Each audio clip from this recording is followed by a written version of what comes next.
ইনিই হলেন আমাদের সহমত চাচা। যে যাই বলুক চাচার কোনো দ্বিমত নাই। আপনি প্রথমে যে কথা বলবেন চাচা তার সঙ্গেই সহমত, এবং তারপরে যে কথা বলবেন চাচা তার সঙ্গেই সহমত। দেখুন চাচা শেষ পর্যন্ত কি বলে।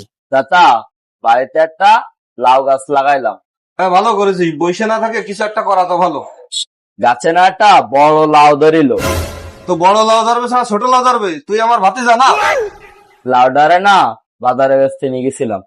ভালোই তো করেছিস। অত বড় লাউ কি খাওয়া সম্ভব?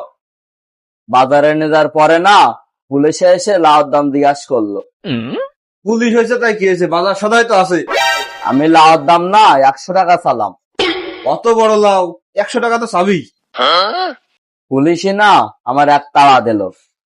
তারা দেবে না তো তোমার চুমো খাবে? লাউয়ের দাম কখনো 100 টাকা হয়? তারপরে হঠাৎ একটা লোক এসে দাঁড়ালো। ঝামেলা হলে লোক তো এসে দেখবেই।